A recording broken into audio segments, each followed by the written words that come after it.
अगर स्टोरी पसंद आ रही है तो हिंदी स्टोरी चैनल को सब्सक्राइब करें और वीडियो को लाइक करें।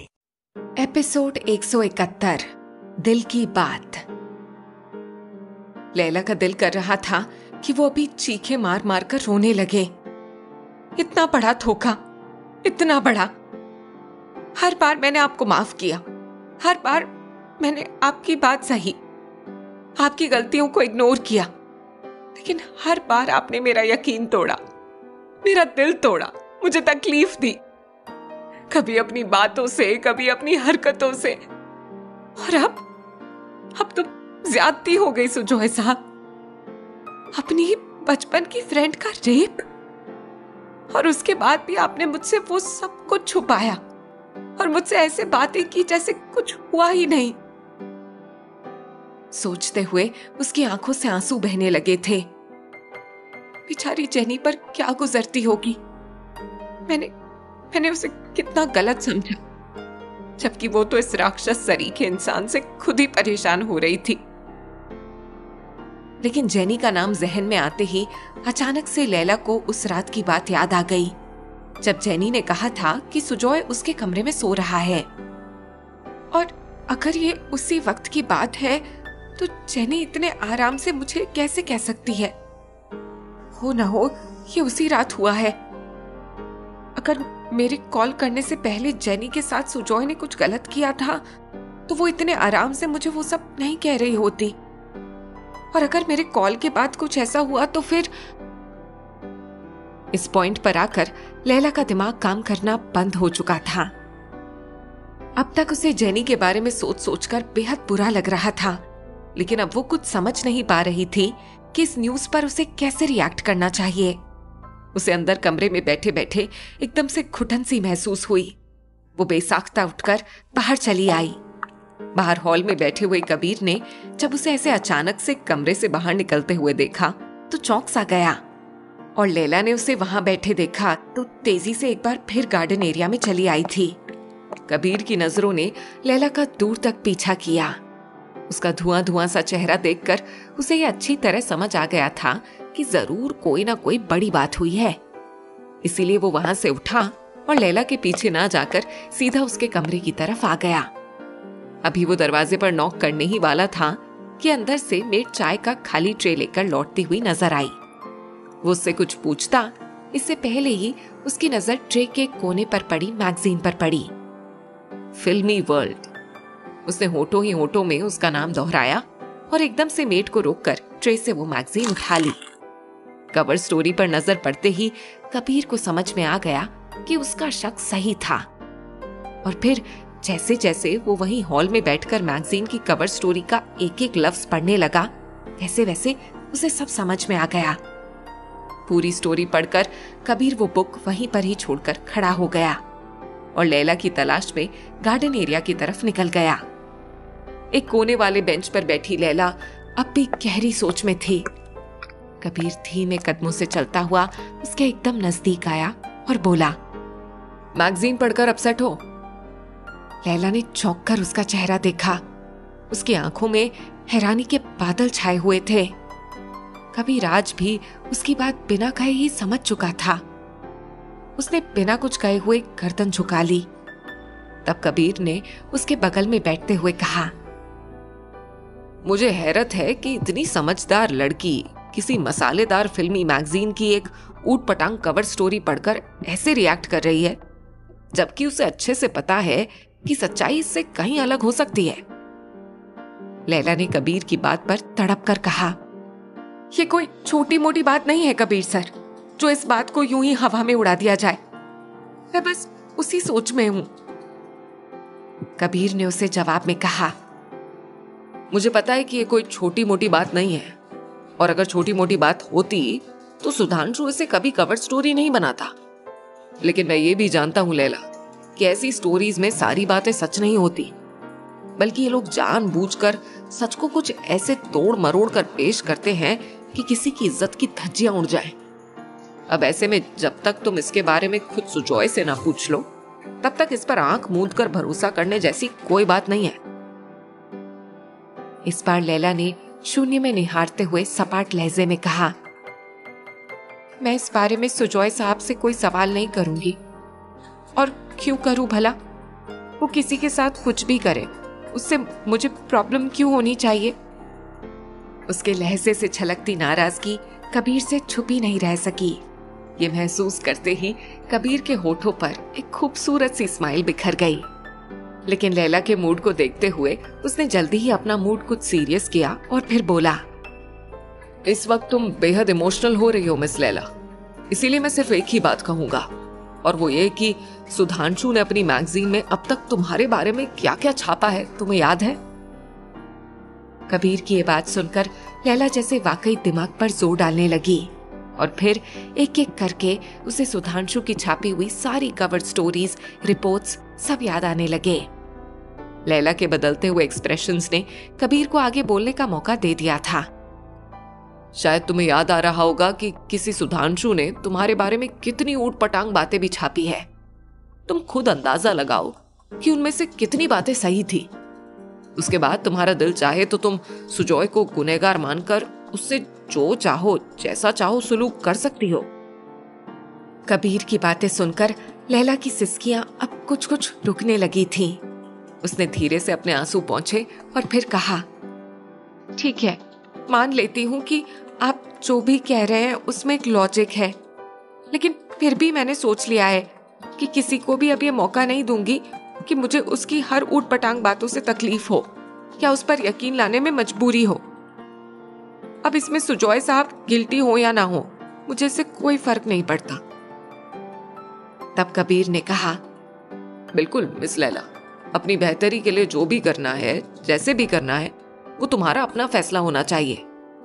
मेरा बस इतना सा मानना है कि साथ रहने वाले लोगों के लिए इतनी छूट तो जरूर होनी चाहिए कि उन्हें एक बार अपनी बातें समझाने का मौका मिले। मेरे लिए फिलहाल ये जरूरी है कि तुम इस बात के लिए ज्यादा टेंशन ना लो और हम लोग यहाँ जिस काम करने के लिए आए हैं वो काम सही सही करके वापस मुंबई लौट जाएं। अब सिर्फ 2 ही दिन तो बचे हैं कैंपेन के लिए, उसके बाद हम वापस अपनी दुनिया में लौट जाएंगे। लेकिन ये 2 दिन तुम्हें खुद को बहुत संभाल कर रखना पड़ेगा लैला। कहकर कबीर ने उस पर एक नजर डाली और फिर वहां से चला गया, जबकि लैला अब तक कबीर की बातों को ही सोचे जा रही थी। आज सुजॉय सुबह से ही बहुत खुश था क्योंकि आज लैला शिमला से वापस आने वाली थी। ऑफिस के लिए तैयार होते हुए वो मन ही मन खुद से कहे जा रहा था, बस अब लैला को ये मौका ही नहीं देना है कि उसे किसी और की बातें सुनकर मेरे बारे में कोई गलत फहमी हो। मैं उसके आते ही उसे सारी बातें बता दूंगा, जेनी की उस बेहुदा बात से लेकर अपने दिल के हाल तक सारी बातें। सुजॉय दिल ही दिल में ये डिसाइड करके बहुत खुश हो रहा था। तभी लतिका जी ने आकर कहा, जेनी का फोन आया था, उसकी गाड़ी फिर से खराब हो गई है, तो तुम शाम में उसे पिक कर लेना। जेनी का नाम सुनकर सुजॉय के अच्छे वाले मूड का सत्यानाश हो चुका था, लेकिन वो लतिका जी के सामने ऐसी कोई बात नहीं करना चाहता था जिससे उनका मूड भारी हो जाए। यही सोचकर उसने धीरे से कहा, मैं ड्राइवर भेज दूंगा, मुझे कुछ जरूरी काम है, मैं उस वक्त नहीं आ सकता। लतिका जी के गुस्सा करने के लिए इतनी सी बात काफी थी। उन्होंने नाराजगी भरे लहजे में कहा, अपने अंदर थोड़ी सी सेंस ऑफ रिस्पॉन्सिबिलिटी लाओ सुजॉय, उसका हमारे अलावा यहाँ है ही कौन?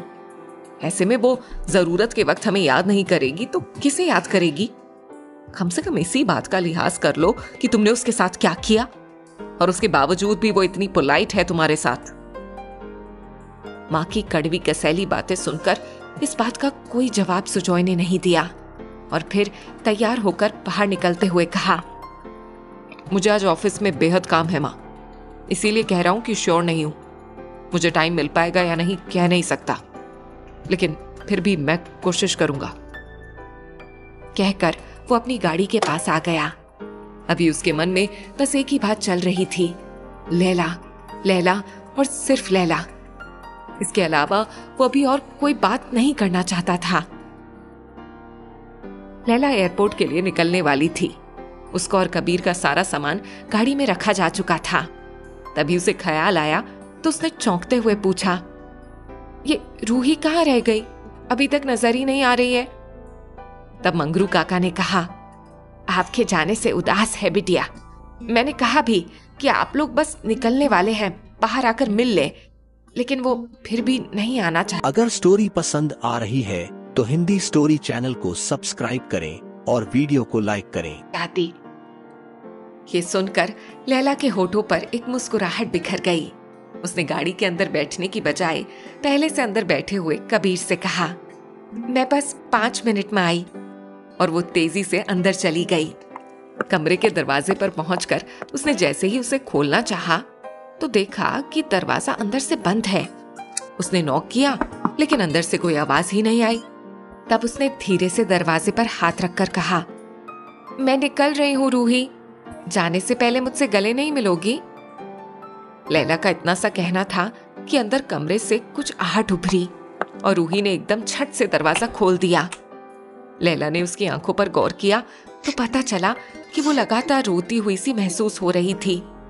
उसने अपने हाथ आगे बढ़ाए और फिर एकदम से अपने गले से लगा लिया।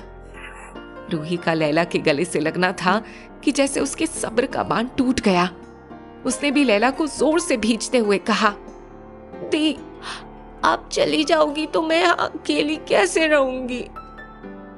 तब लैला ने उसकी पीठ थपथपाते हुए उसे ढाढ़स बंधाया और बोली, दुनिया तो ऐसे ही चलती है ना रूही, एक आता है तो कोई एक जाता है।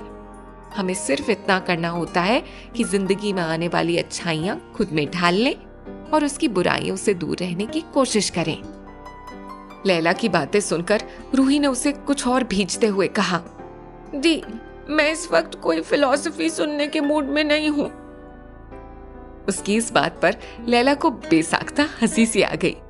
उसने मुस्कुराते हुए कहा, अब तो वाकई फिलॉसफी सुनाने का भी वक्त नहीं रहा, हमें निकलना होगा रूही।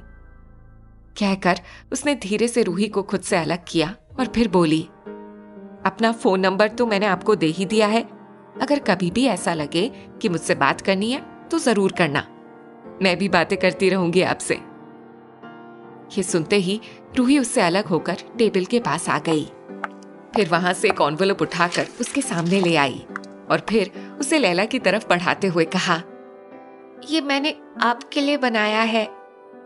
रूही ने कहा तो लैला झट से एनवेलप खोलने लगी, लेकिन उसने एकदम से उसे रोकते हुए कहा, अभी नहीं दी, मैं चाहती हूँ कि आप ये कार्ड प्लेन में देखें।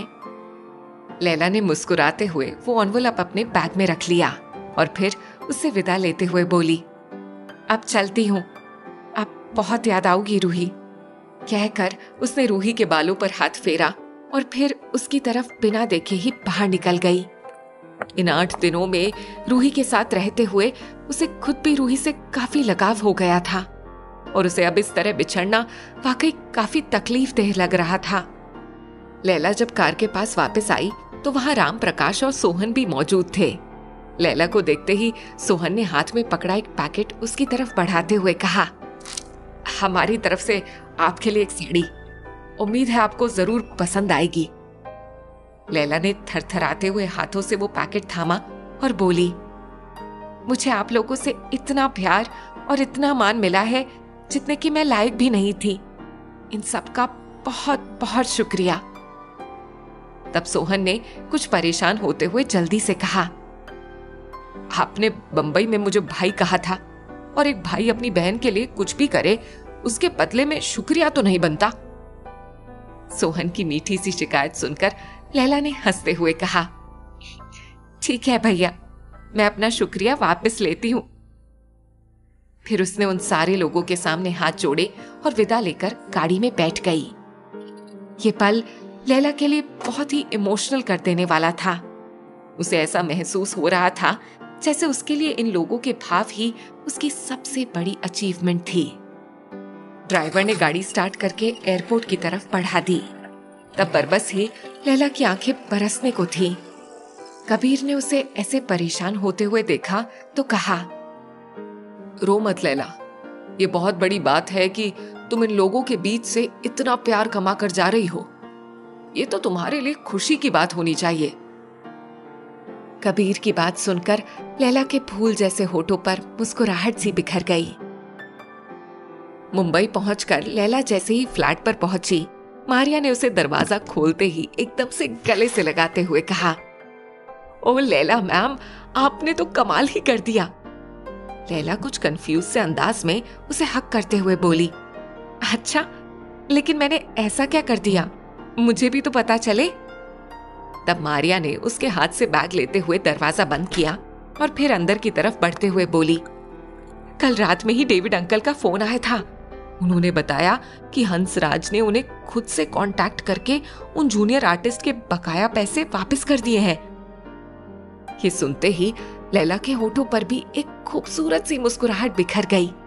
उसे अपने कानों पर यकीन नहीं हो रहा था, इसीलिए उसने मारिया से एक बार फिर पूछा, क्या सच में? मुझे आप पूरी बात बताओ ना मारिया। तब मारिया ने बताया, हंसराज जी अपने किसी आदमी के हाथों कल रात ही वो पैसे भिजवा दिए हैं। मैं और डेविड अंकल दोनों ही इस बात से हैरान हो रहे थे कि आपने ये जादू किया कैसे। I mean, हंसराज को हम सब जानते हैं। अभी वो उन जूनियर आर्टिस्ट के पैसे देने में कम से कम साल भर तो आराम से लगाता, लेकिन आपने कैसे उन्हें कन्विंस कर लिया? ये वाकई हैरान कर देने वाली बात है। पूरी बात सुनकर लैला ने एक सुकून भरी सांस लेते हुए कहा, मैंने कुछ भी नहीं किया मारिया, ये सब तो भगवान जी की देन है, वरना मैंने तो बस एक छोटी सी कोशिश की थी, ऐसी कोशिश जिसकी पूरी होने की मुझे खुद भी कोई उम्मीद नहीं थी। कहते हुए उसने मन ही मन में अशोक का भी शुक्रिया अदा किया। मुझे उनसे मिलकर थैंक यू कहना चाहिए, हो ना हो ये उन्हीं की जिद की वजह से मुमकिन हो सका है। लैला मारिया के कॉफी बनाकर लाने तक ये तय कर चुकी थी कि वो आज के आज ही जाकर अशोक को उसके इस काम के लिए थैंक यू बोलेगी। अभी वो ये सब सोच ही रही थी कि तभी डोरबेल बज उठी। लैला ने थके थके अंदाज में मारिया से कहा, मारिया देखिए ना प्लीज कौन है, मुझसे तो बिल्कुल भी उठा ही नहीं जा रहा। मारिया जी कहते हुए दरवाजे पर आई और उसने गेट खोल दिया। सामने खड़े सुजॉय पर नजर पड़ते ही उसने मुस्कुराते हुए कहा, हेलो सर, मुझे पता था कि आप जरूर आएंगे। ये सुनते ही दरवाजे पर खड़े सुजॉय के होठों पर एक मुस्कुराहट सी बिखर गई। उसने हंसते हुए जवाब दिया, मारिया तुम मुझे कितना समझने लगी हो। लैला के कानों में जैसे ही सुजॉय की आवाज आई, वो एकदम से चौंक कर पीछे पलटी।